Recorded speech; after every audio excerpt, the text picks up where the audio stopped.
Hi, my name is Jenna Bakandi, and this is a short review on section 7.1 and 7.2. Decimals and real numbers. A decimal is a base 10 positional numeral, either positive or negative, in which there are infinitely many digits to the left of a point called the decimal point that represents units, tens, hundreds, and so on. An infinite or infinite sequence of digits extending to the right of the decimal point that represents tenths, 100ths, thousandths, and so on. First, we'll review expanded form. Expanded form is any decimal numeral that has an expanded form, such as the sum of units, tens, hundreds, and a sum of tenths, hundreds, thousandths. So let's write 21.37 in expanded form.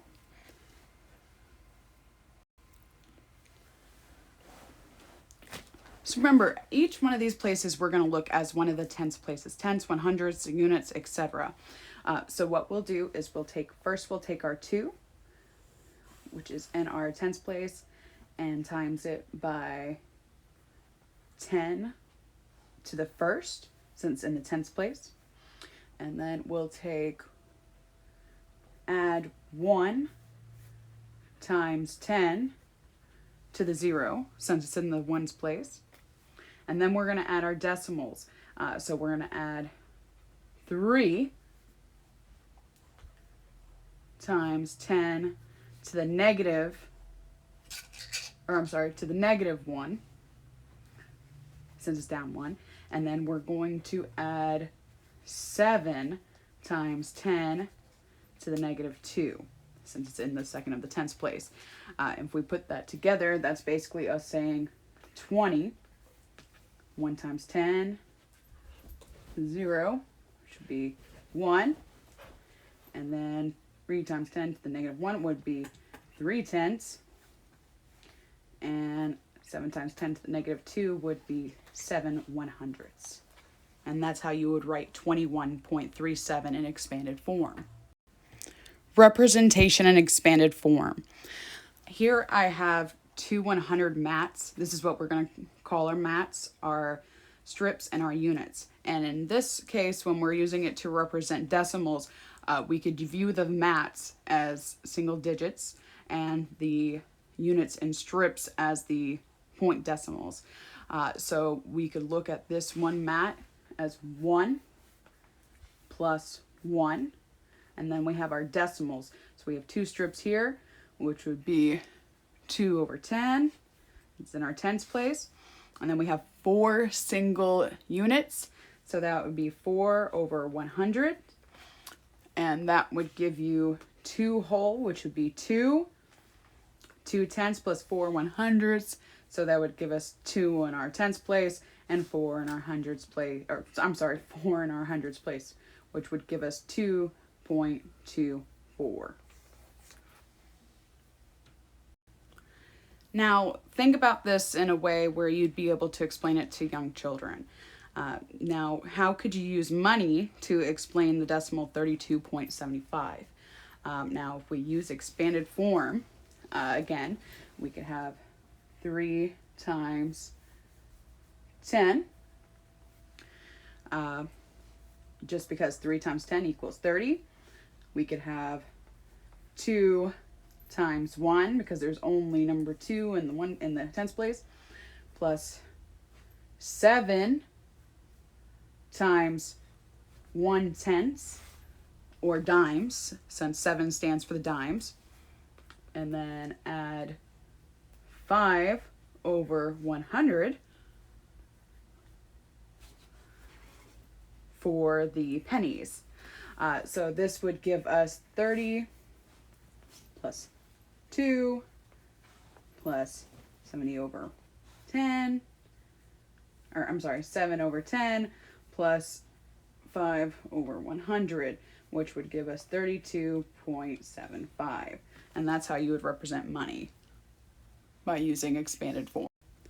Positional values, decimal form. Now for decimal form, I just have a little chart here.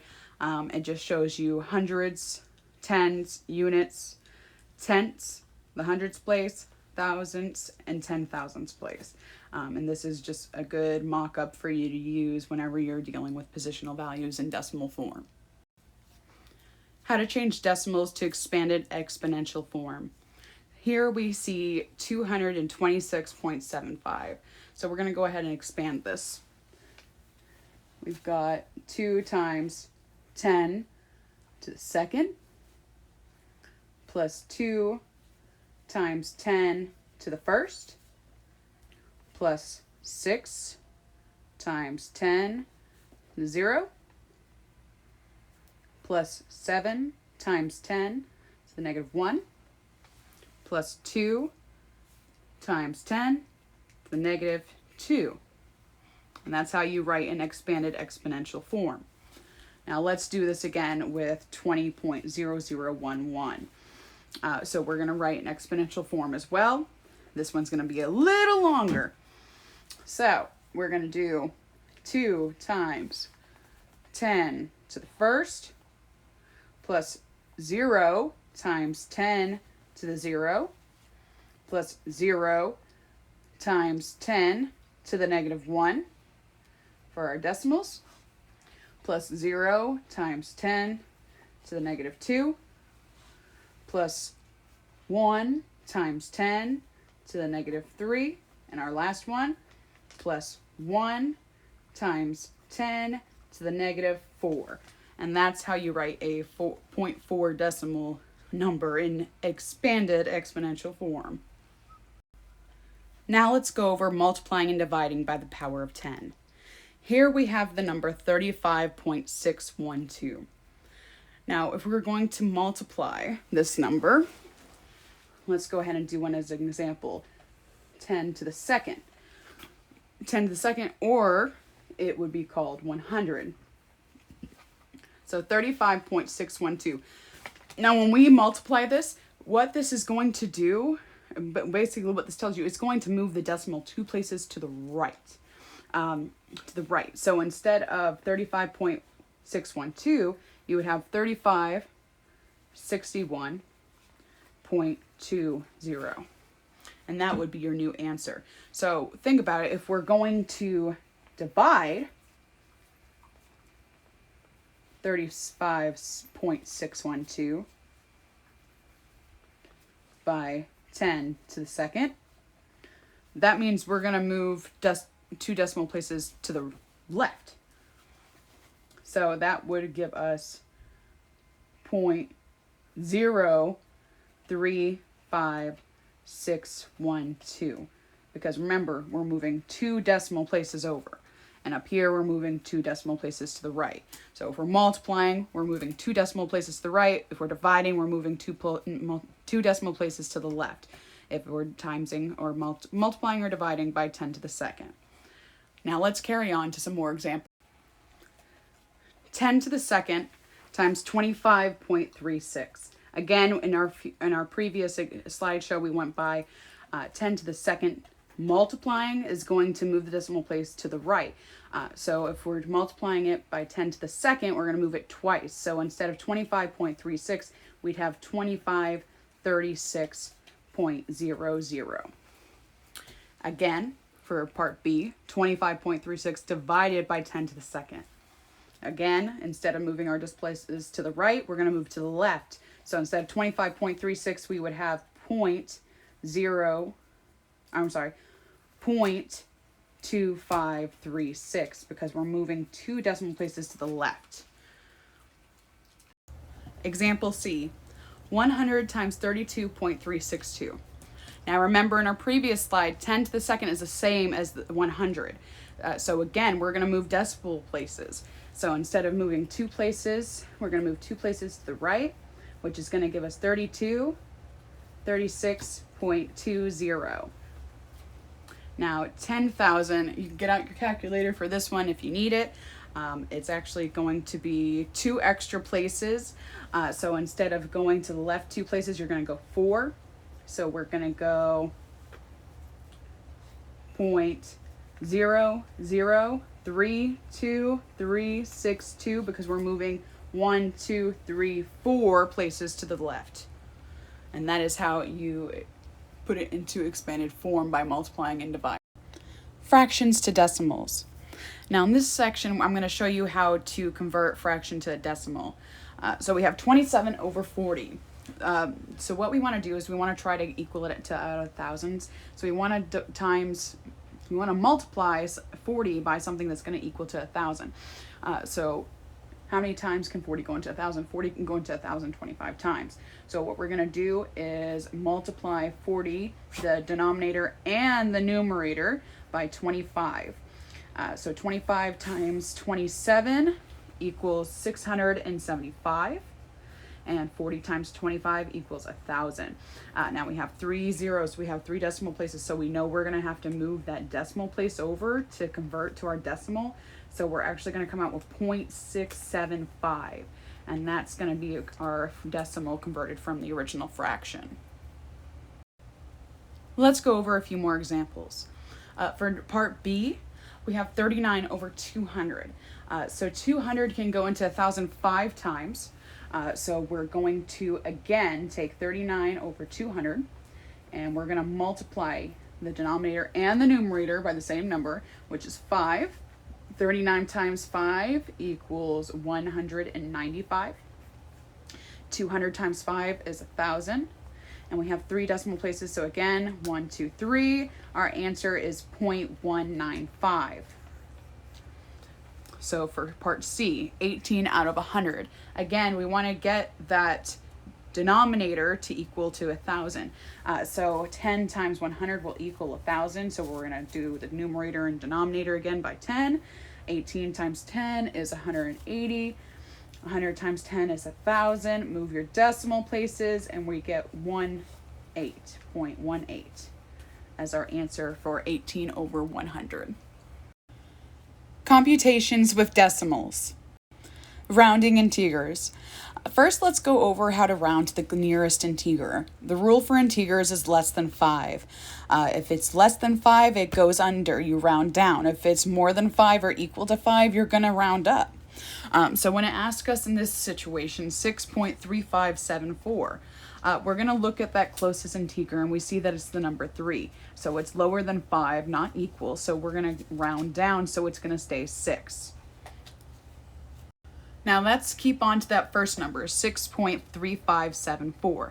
Now if we were going to ask for the closest estimation from the tenths, we would look at the number 5 in the second place, because it's in the tenths place.